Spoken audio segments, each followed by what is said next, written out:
A little deeper, but this is specifically talking about the masks and like the brushes. Like I said, they really upgraded these options with the latest update of Lightroom. We don't need to use these a ton, but it can help with just kind of perfecting the image a little bit, but also saving time in the long run. So in this case, this image looks pretty good. I might boost it just a tad more. All right, maybe just a little bit like that, right? But now, however, when I look at it, and again, this is kind of just bring it to a level of like perfection, which we don't really need to do for the proofs, but for the sake of this video, you can see his face is exposed pretty much perfectly. Her face is a little dark. Let's just say I want to come over here and brush it in, right? I don't really mess too much with the feather flow or density. I do like to keep it on auto mask. But we can toggle that off and on. But let's say I come over here, right? Sometimes I'd actually prefer to zoom in. In this case, I'm just I'm doing Control Plus. If you want to zoom in prior, I probably recommend that. Now I'm in here. Now I can just kind of brush in what I'm trying to work on. Right? Try to be consistent with it. Right? So in this case, I can go right about there. And then in this case, I'll just kind of add a little bit of exposure. Add a little bit of shadow, and that's pretty good. So if I just look at it at a glance, I can see that that's pretty solid. If I wanted to go to extremes, right, then what I'll do is I'll kind of boost it up and go, oh yeah, okay, I can see where it just gets really sloppy looking, and then just kind of toggle it down. So I try to bring it back into an area where it looks natural. I'm not showing a difference between the skin tones there. Doesn't look like clown makeup, anything like that. And so there is another layer where we can add more to this mask, or we can even subtract it. So let's say I got a little sloppy on the outside of this, and I want to subtract it. I can do that. I can either add another layer if I wanted to, another different brush, or a linear gradient if I want to. We'll talk about those in a second. But in this case, I think that's pretty good. All right, I'm going to quit out of this, and now that I'm out of the masking tool, I can move around. But if you hit the Y button here, you can see that it did a pretty good job of making that pretty even. If I went into, I'm just find something kind of deeper in here. If I went into an image like this, right, and I wanted to only, I could even only select the subject, right? So in here, I think that the exposure of the building and everything's decent. I could, as a global, adjust the whole thing, and that may be the answer. Control Z gives me back, right? But in this case, if I go just to show for the sake of this video, if I want to select just the subject, it takes a second, it detects it, and then once it selects it, now it does a pretty good job of actually masking it. Then you can choose to adjust just that element that's masked in there.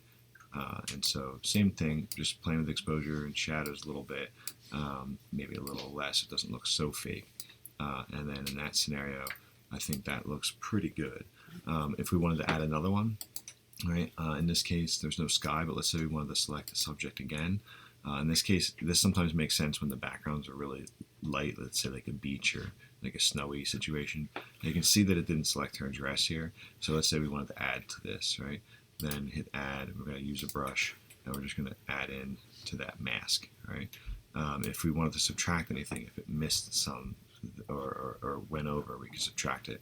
But now that we have that set, I'm actually going to invert this, right? So now it's going to select everything but her. And, oh, I'm sorry, I did it with the brush. Let me undo that.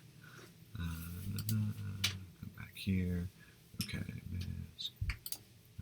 All right, I'm going to kind of start over there. Give me 1 second. So we're going to do this. We're going to create a new mask. I'm going to select subject. And I'm going to invert it. And now anything I do will affect everything that's not masked, right? And you can see how quickly, it can get ugly and sloppy, but for a slight adjustment, it can work pretty decently.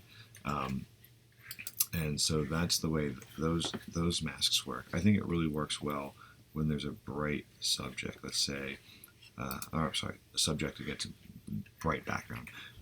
This is actually pretty good, but here you can see how if this part of the grass was the whole scene, it can kind of get a little distracting right off the bat. But just for the sake of this video, we're going to select the subject. It takes a second, right? And then once it selects it here, we're actually going to invert this. So now everything but the subject is selected. And here is where we can start to play, with the background. And we don't really need to do too much. I maybe just drop it down by like, maybe 30% or so. And I would only play with the exposures and highlights in here if I'm just trying to get it, from too bright to a decent exposure. If I was going the opposite, if I was working on a background that was too dark, I would only work with exposures and shadows, maybe a little bit of blacks. But in this case, I brought it down by 30%.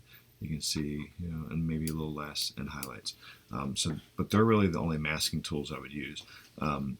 If I want to add another one here, the brush, now I can actually select an area that I would just brush in, and I'm going to be really sloppy here because I'm actually not going to use it. And then I could tweak, this kind of thing. In the scenarios where we're just trying to get a small portion of especially the background or a portion of the image adjusted, that's where the linear gradient is really helpful. So in this case, it's going to create, what we're going to do is we're going to pull and drag, and it's basically going to create 3 sections of whatever you want. In this case, let's say I'm going to darken it down. So it creates a gradient of more, medium, lower, right? And wherever I pull this is where it stops, right? And so in this case, it's not all equal, but it kind of slowly gradients over that area. So that works well for situations like this. But that's basically the way the masking works as far as brush. Like I said, brush, linear gradient are the 2 I use most, and then the select subject if I want to specifically work with either just a subject or invert it and work with the background.